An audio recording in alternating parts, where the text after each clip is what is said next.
Hello everyone, welcome to my channel. Please subscribe and keep watching more details. Exclusive. The Curse of Oak Island EP Joe Lessard talks Season 9 and the reality of treasure. Season 9 of History's Curse of Oak Island is back and bigger than ever, with Gary Drayton formulating specific dances for precious metals, and the Laginas and Craig Tester bringing in even more experts as the testing ramps up and is more refined and targeted. This season, the treasure is already at the forefront of everyone's mind as the latest scientists analyzed the latest money pit cores from drilling and found silver and gold. And yes, Gary Drayton will dance. Executive producer Joe Lessard has the best job. He gets to hang with his erstwhile treasure hunters turned archaeological enthusiasts up in the swamp as they keep peeling back layers of evidence of human visitations and influence, one older than the next. Where will all this curse of Oak Island fun and games actually come to an end? According to Lessard, not until the treasure is found. In this season's premiere, Rick Lagina said, "Every little piece of data seems to be aligning." So will we all be Bobby-dazzled? Or is this just reality TV hype? So far, the empirical data suggests the former. Last season, the seismic testing pointed to evidence of a sunken ship buried in the triangle-shaped swamp.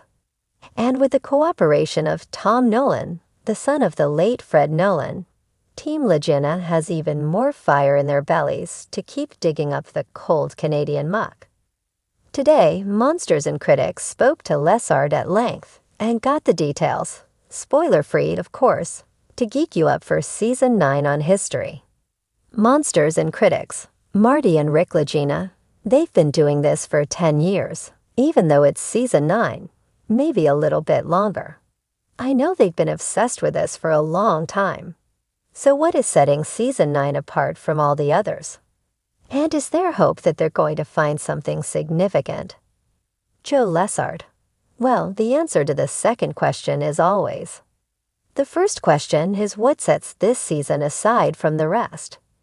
I think that every season always leaves us with something suggesting that any of the theories about what happened on Oak Island could be true. I think what sets this season apart is that, finally, empirically, that science says there is treasure on Oak Island, and these guys are equipped more than ever to find it. And see. Now you've got an added headache. You've got Nova Scotia now paying attention and start inserting themselves in the conversation after all this time. Talk about the Provincial Department of Community, Culture and Heritage, and what you've had to deal with this season. Joe Lessard. Well, as a producer, and especially on this series, my job is to have my crew in place and record what happens. One of the elements that Kevin Burns, my late boss and great friend and mentor, always knew about this show was that it was always going to be a great story to follow because he just believed that treasure or no treasure, Marty, Rick, and Craig, and the team's story was going to be a fascinating odyssey. And he was absolutely correct. So as a producer, I don't so much insert my personal creative take on how we navigate this.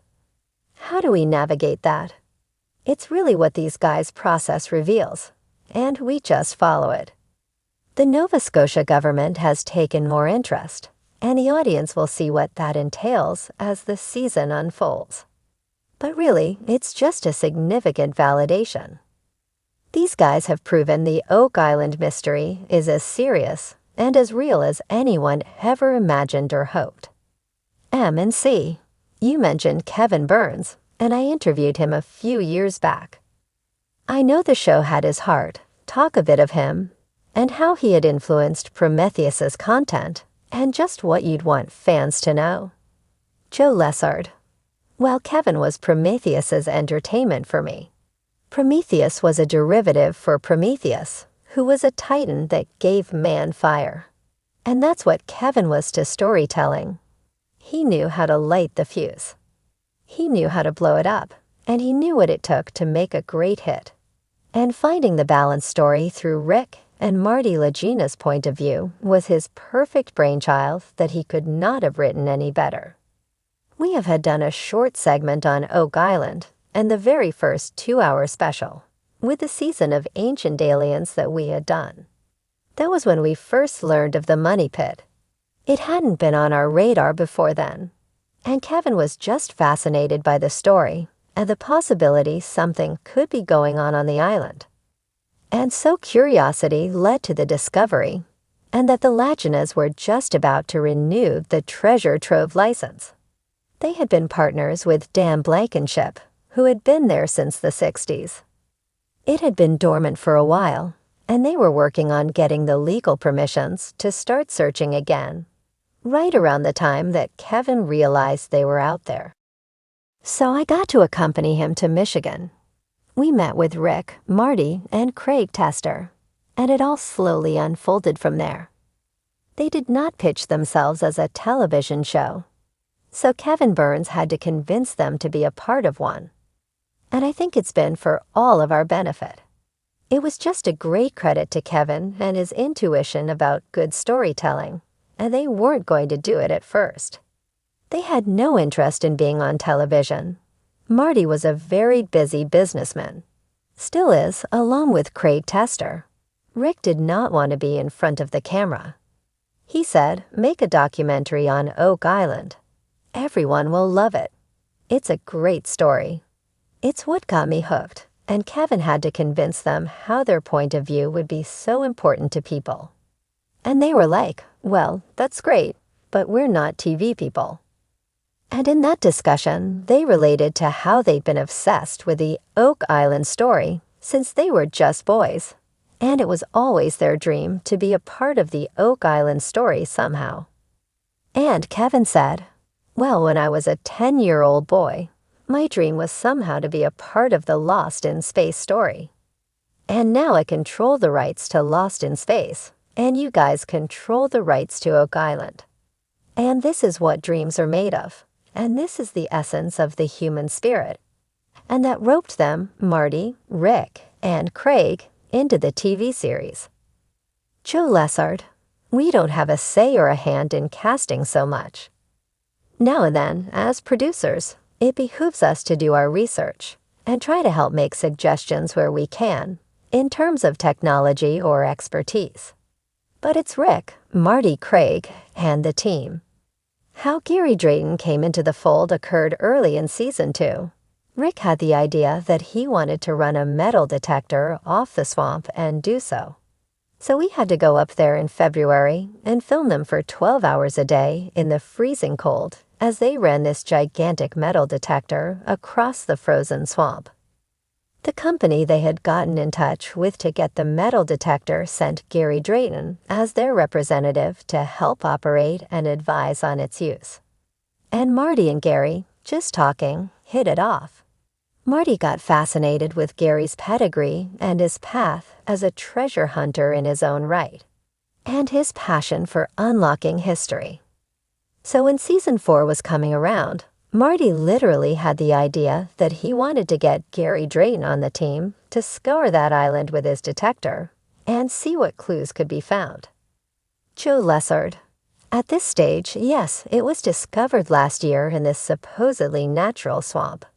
It is a construct of some sort that doesn't seem likely to have been built in a wetland.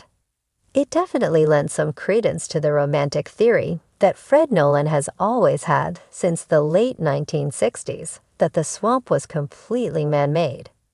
And as the season unfolds, the term Stone Road will evolve somewhat as they look at it more empirically and from an archaeological point of view. But Terry DeVoe, a historian who is also the president of the New England Antiquities Research Association, is a history expert and works with archaeologists all the time. And he's done a lot of studying about the Portuguese influence in Nova Scotia. So he's seen a lot of it elsewhere, and the Portuguese were known to be in that region of the world in the 16th century. And so the question becomes, did they make it down to Mahone Bay, where Oak Island is? And how early exactly were they there? And what were they asked to do? And there's more where that came from on its way. Joe Lessard. Exactly. Why Oak Island? And I think that there's going to be, again, just like every year, interesting theories that will pop up that will suggest reasons why Oak Island, especially as it might in some way be relevant to locations that are across other hemispheres. There's this romantic theory that Rosicrucians and perhaps the English nobleman and early 17th century scientist Francis Bacon had some idea about the New Atlantis and the New World and how exploration in North America began from the far reaches of Europe and beyond. Was it like a reset and Oak Island, in some ways, some ground zero for that exploration? And was that the first place where something was established, and then things unfolded from there?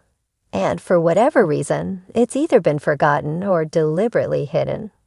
But they are objectively skeptical. Rick is faithful about the mystery, and he wants nothing to do with over-speculative measures. Marty is a complete skeptic who just loves his brother and has always been fascinated with the romantic side of the mystery. So he teamed up with his brother to take this thing on at this point in their lives. He has been slowly turned more and more into, not quite as faithful as Rick.